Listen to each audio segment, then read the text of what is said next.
Olá, graça, paz e misericórdia da parte daquele que vive e reina pelos séculos dos séculos. É uma grande e imensa satisfação estar recebendo você aqui no canal Escatologia Plena. Glória a Deus por tua vida, pelo teu compromisso com essa verdade gloriosa que tem trazido grande luz do conhecimento das questões da graça de Deus ao longo do nosso país. Graças a Deus pela tua generosidade de poder estar compartilhando também essas informações às pessoas, comunidades de fé, amigos, familiares que até então desconheciam essas questões e agora passa a entender com maior nitidez que realmente as questões escatológicas descritas na Bíblia Sagrada já se cumpriram para a glória do nosso Deus.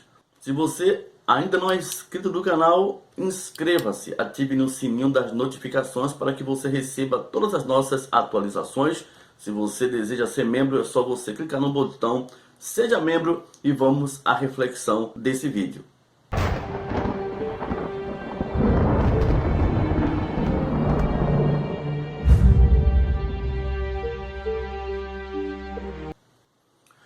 Muito bem, nesse vídeo vamos refletir no que diz o apóstolo Paulo a Tito em sua epístola, que está registrado lá na carta de Paulo a Tito, capítulo 2, no versículo 11 ao 15. Preste bem atenção o que diz esse texto.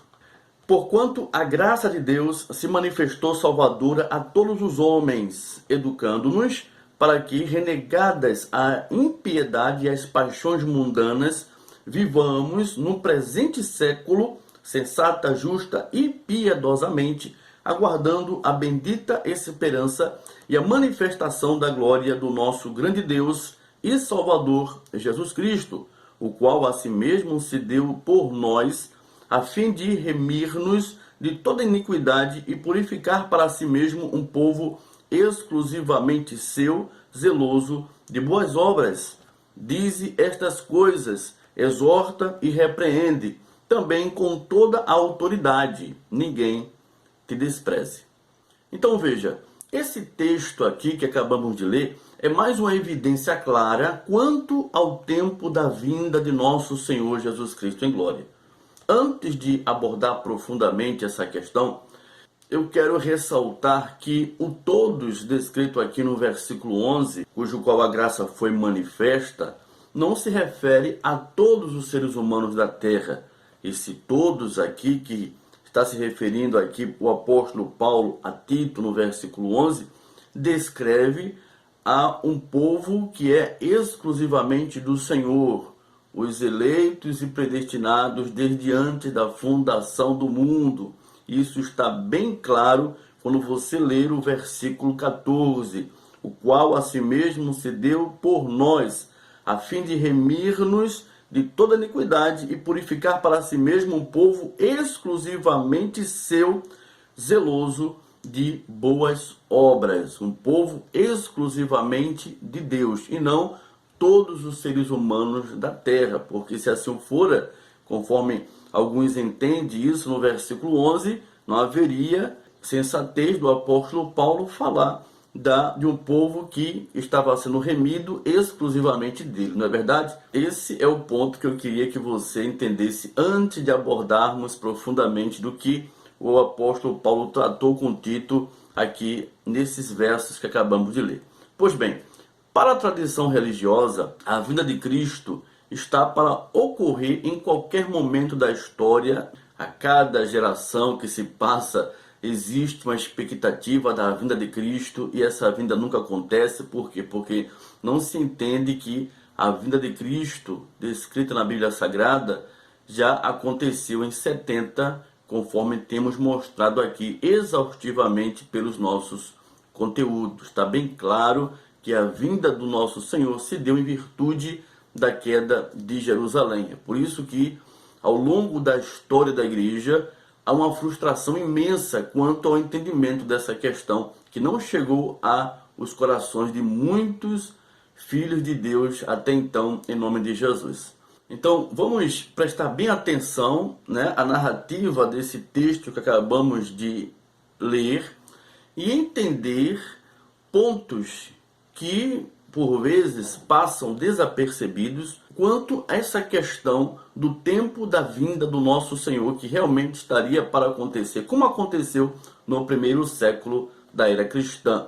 Vejam só, o primeiro ponto que nós temos que entender é que esse é um registro de uma carta escrita pelo apóstolo Paulo, enviada a Tito em 57, antes da queda de Jerusalém. O segundo ponto é que, pelas conjugações verbais no diálogo aqui descrito, fica evidente que o apóstolo Paulo estava tratando da graça de Deus com Tito em virtude da vinda do nosso Senhor Jesus Cristo, que ocorreria naquela geração, essa vinda.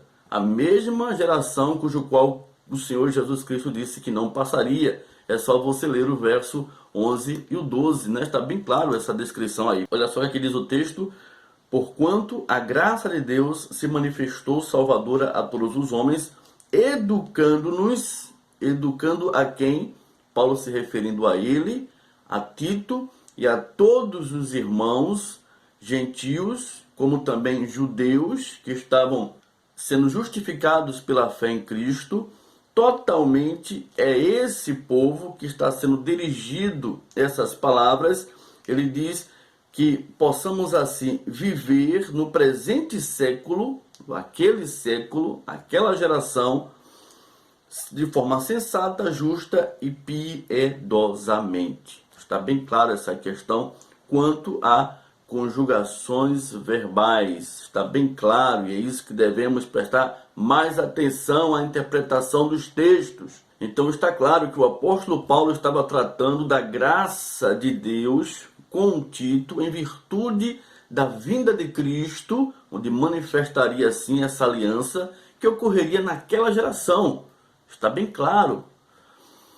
O terceiro ponto que devemos prestar mais atenção dentro da interpretação desses versos que lemos é que a palavra século ou mundo, descrita aqui no versículo 12, no grego é aion.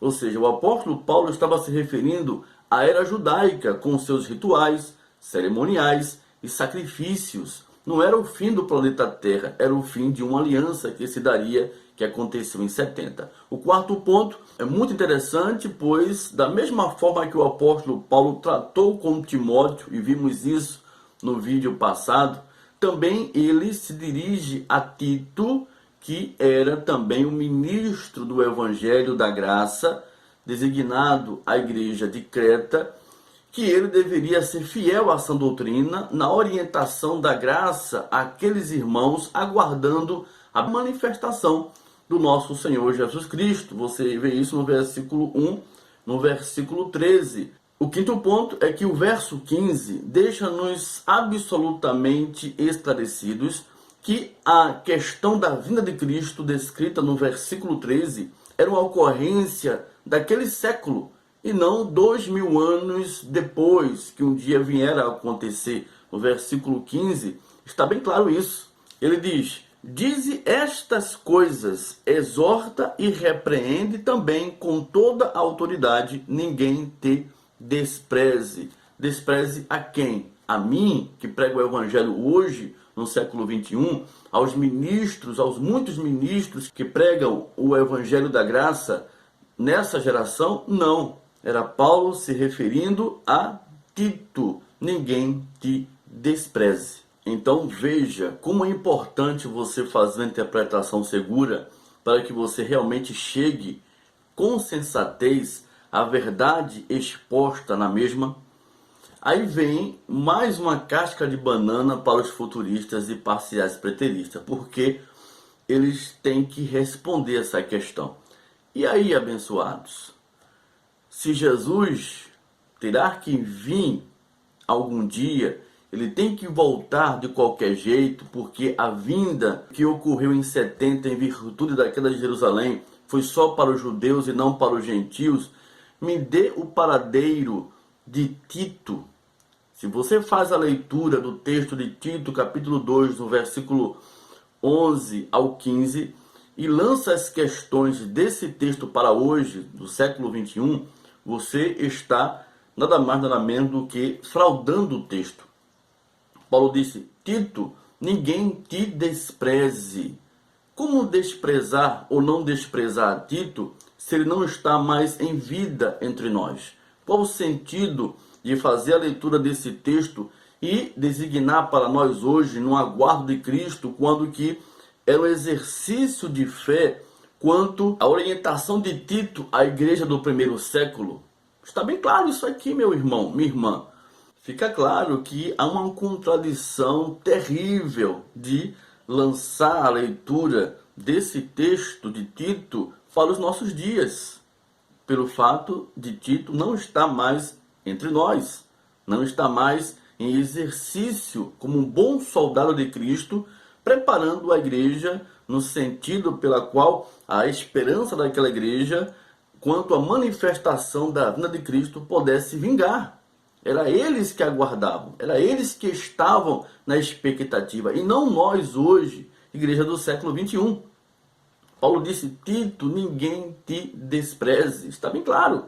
Fica absolutamente claro que a vinda do nosso Senhor Jesus Cristo estava para acontecer, porém não em nossos dias, como muitos futuristas apregoam, ministram, alerta a igreja. Porém, estava para acontecer nos dias também de Tito.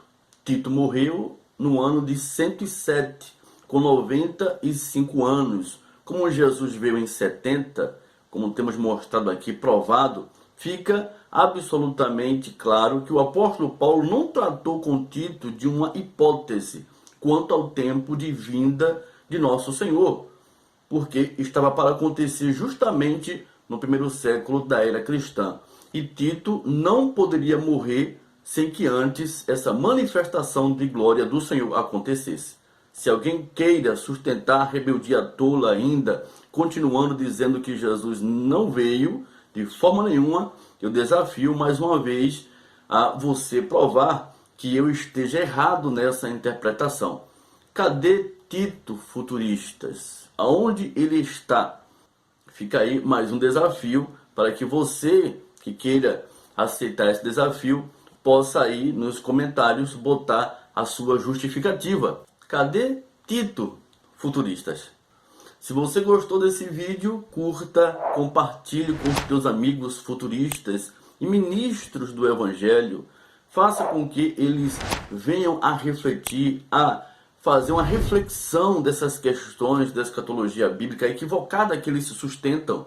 E digam a eles que eu estou aqui no canal esperando o contraponto, se existe realmente o contraponto dentro dessa interpretação que fizemos desse texto aqui. Também não se esqueça de comentar esse vídeo, muito importante para receber o teu feedback dessa questão levantada mais uma vez aqui para a glória do nosso Deus. Um abraço e até a próxima oportunidade, querendo o Senhor, em nome de Jesus. Um abraço, graça e paz.